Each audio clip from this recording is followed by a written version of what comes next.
yoon fa la l'enquête bi di mujjee ba tey ñu daal di wëyal dem ci beneen point bu ñu fas yéenee waxtaanee mooy le visite bi nga xam ne président de la république di Bassirou Diomaye Faye amal na ko foofee ca Espagne mu jur nag coow lu bëri ñu bëri daal ci réagir ñaari communiqué daal di ñu daal di koy gis jeunesse patriotique daal di génne ab communiqué di wax ne que duñu accueillir le président de l'autre côté waa coalition Diomaye ñoom tamit génne beneen communiqué Babacar di xam ne ni que daal ñoom dinañ dalal ki nga xam ne moo di le président de la république est-ce que mën nga dikkaat ci communiqué jàngal ñu ko ci ni mu gën a yaatoo. waaw ñaar boo am benn bi njëkk mooy JPS bu Espagne maanaam jeunesse patriotique bu Espagne ñoom ñoo génnee communiqué parce que président de la république dañ leen yëgal ne dafa war a dem pour wuyu maanaam woote boo xam ne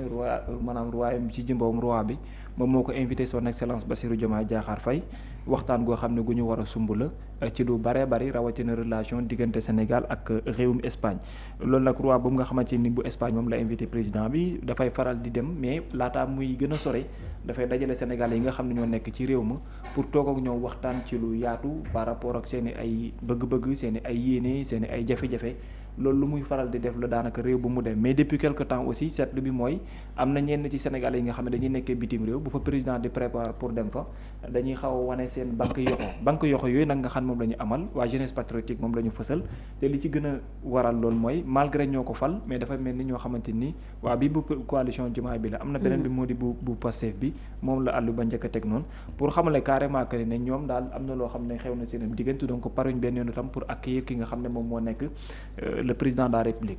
laataa sax ñuy jeexal démb ci journée bi ci suba gi ci la waa coalition Diomaye président également aussi génne beneen communiqué ñoom également aussi di xamle que ne ci supervision ki nga xam moo di soxna Aminata Touré ak lépp loo xam ne lu ci am la pour wàllum unité ak urgence bi nga xam ne askan bi am nañ ko ak yëpp nee na ñoom daal ñu ngi invité ñëpp ñi nga xam ne ay militants lañ nekk également des responsables ak tamit esprit discipliné bi ak ñëpp ñi nga xam ne bokkee nañ ci coalition beeg ñëpp ñi nga xamante ni ñoo fa nekk daal nañu jël part par rapport à rencontre boobu liñ ci mën a jàpp tam mooy rencontre bi doon na loo xam ne ni ci wàllu mobilisation maanaam mënees na jàpp ne am na réussite parce que à travers les images àll ba dinañu ko tegal bari na ñoo xamante ni déplacé woon nañ pour ñëw nekkoon fa ak nga xam moo di le président de la république ba tax na sax ci biir wàllu googu noonu dellu si waat na la nga xam moo ko gën a sabab image yi ngay gis moom la mooy ñi nga xamante ni ñoo fa nekkoon démb kon le président de la république quitté na Dakar ba yegg bi mu yeggee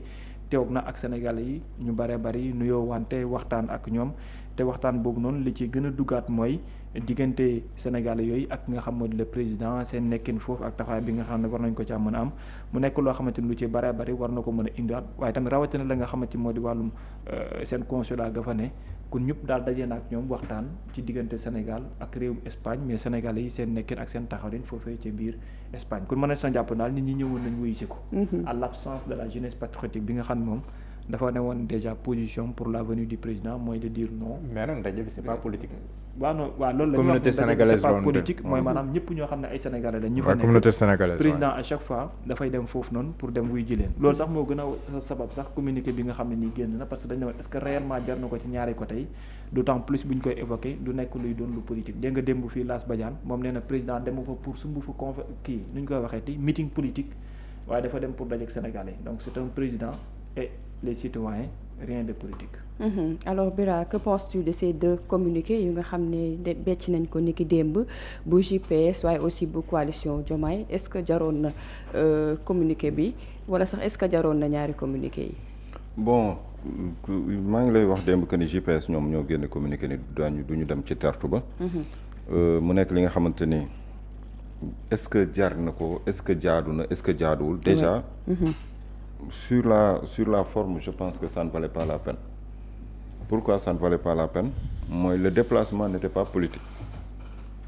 visite d'état la wala visite de travail ñaar yooyu moo mën a nekk te moom le président di amal foofu ci invitation wu roi d'Espagne loolu la ñuy wax. léegi ci cadre ci anam boobu je pense que amul dara luy politique léegi nag man dama jàpp ne parfois stratégie politique. loolu léegi laa ko xalaata dama jàpp ne parfois stratégie politique moo tax yenn saa yi da ngay jël benn os rek sànni ko à ton adversaire à ronger wala nga sànni ko pour xool réaction pour meubler un tout petit peu le débat politique pour xool ñoom seen réaction fekk au fond c'est vide parce que président yàgg na tukki cokkaas la quoi daal. waaw cokkaas la quoi parce que en fait tamit ñun en tant que journaliste bu ñu topp rek nit ñi ñu ñuy manipuler parce que yenn yi boo koy xool da ngay sukkandiku ci yenn mbir yi di ko càmbar mais yow da ngay dem ba ci biir sax nga ne man la ñuy manipuler en fait parce que man maay concentré wu di wut xel ak xalaat di wut ay recherche di xool lu ci yanu maanaa alors que ña ko def dañ koo jël rek sànni ko nii dem tëddaat nelaw nekk ci yeneen yitte yow nga nekk ci di pérorer di wax en a plus finir mais bi ma xoolee acteurs politiques yi souvent ñoom dañ ñuy divertir président yàgg naa voyager premier ministre yàgg naa voyager mosoo gis communiqué JPS ñu ne dañuy accueillir président nii dañuy accueillir premier ministre nii dañuy accueillir une quelconque délégation du gouvernement mosuma ko gis léegi cette fois-ci ñu ni duñu accueillir yow kañ nga daan accueillir ba naan tey du ma accueillir xam nga mosoo leen gis ñu accueillir mosuma leen gis ñu accueillir et puis JPS c'est la jeunesse patriotique est-ce que dafa am ay bànqaas un peu partout ba naan damay accueillir ak du ma accueillir est-ce que àgg nañ foofu ci envergure c'est pas le parti c'est la JPS est-ce que JPS am na envergure boobu internationale boobu ba war a mën a mobiliser un peu partout bay accueillir ou ne pas accueillir le président loolu c'est une chose l'autre chose mooy lan mooy JPS c'est une branche politique la visite n'est pas politique donc JPS bu waxee politique Diomaye président génn di wax sax day mel ni ñoom Diomaye président ñu ngi wane rek seen xeebu ak seen ñàkk mat parce que ñii di wax ak ñoom c'est une branche d'un parti qui s'appelle le PASTEF ñu ni duñu accueillir mooy ndawu Pastef yi nekk Espagne neen duñu accueillir man maa ngi naan la seen nombre sax est-ce que tax na ko war a yanu maanaa ba ñuy wax dañu accueillir rek duñu accueillir bu fekkee ñoom sur place ñu nekk ça c'est une chose yeneen visites yi les visites antécédentes gisuma fu ñu ne dañuy accueillir donc bii yoon bi ñu nee duñu accueillir mënuma évaluer les deux xool seen poids et puis en substance c'est pas une visite politique donc accueil politique waru fa am ñee génn nag di tontu nag da nga naan mais ñii est-ce que waaw est-ce que ñii di tontu tamit ndawu Pastef fi waru ñoo xool kan mooy seen mappandoo c'est une coalition on parle d'une coalition gone nekku fa coalition Diomaye président amul ay xale yu fay taxawal ay magum jëmm ñoo fa nekk ñoo xamante ni jaar nañ ci ay courant politique jaar nañ ci ay régime jaar na xoolal ay magum jëmm ñoo fa nekk neen dañu yor ay mouvement ñii yor ay parti yoo xamante ni ba muy judd Pastef xalaatul bay judd ñoom ñoo nekk ci Diomaye président ñii naan directrice de campagne depuis 1982 83. waaye léegi 93 léegi Diomaye président boobu ak mag ña fa nekk ak fulla gañ war a àndal ñoom ñooy génn di tontu ndawu Pastef yi ça veut dire ce que li ma la doon wax sànq sama hypothèse boobu mooy maanaam dañuy jékki-jékki rek pousse leen benn affaire xool gars yi est-ce que dinañ am réaction ñu divertir leen reetaan après dem nekkaat seen yitte ñu xool leen rek gars yi ils n'ont même pas compris ni ñu leen di foowee nii parce que fii moom débat bi gis naa ni waru fa am. parce que yeneen visites yi njëkk yi amul woon débat te ñoom waa Diomaye président tamit du communiquer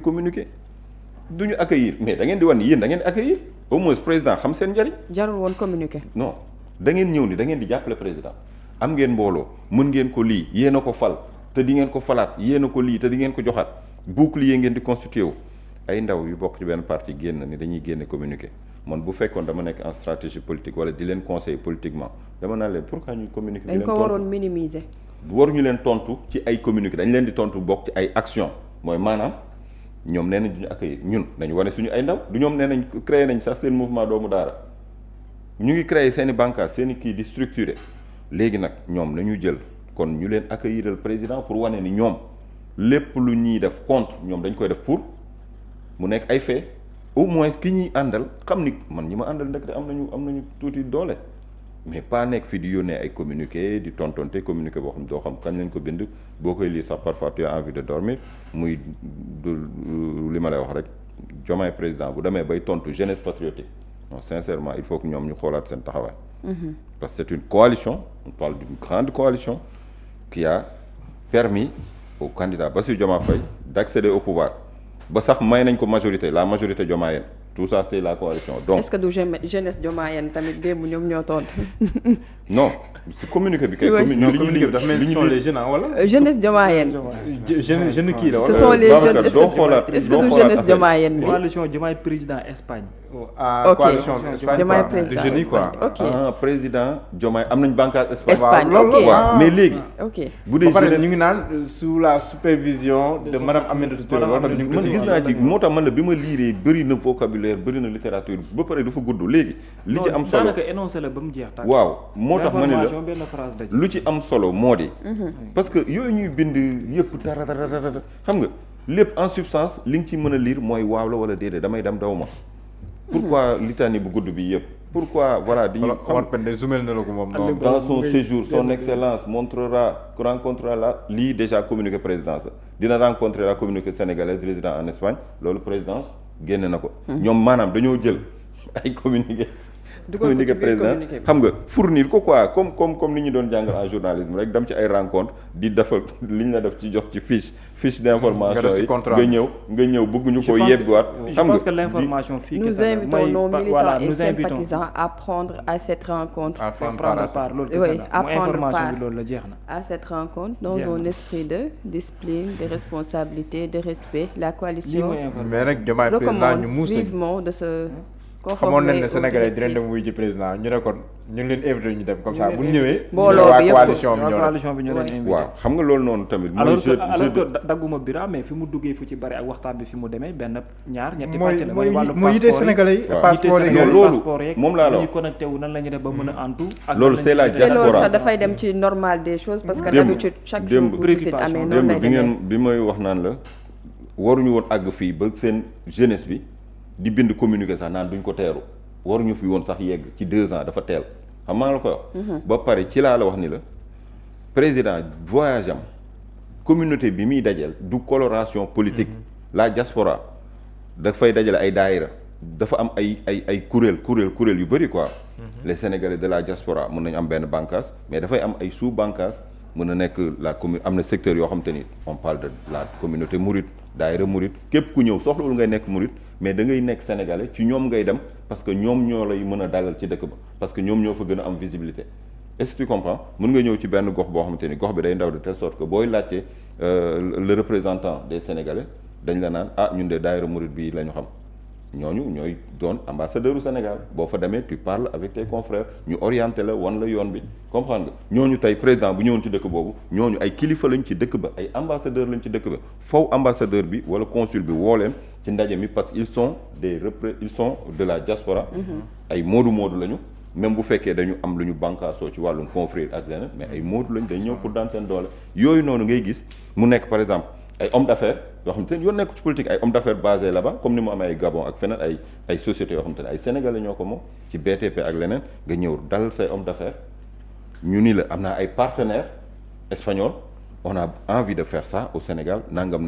boole la ak ay directeurs am boole la ak ay ministres am nga jël ay carte de visite yooyu rencontre yooyu looloo ci am solo et en substance ngeen génne waale nag seen nekkin ci réew ma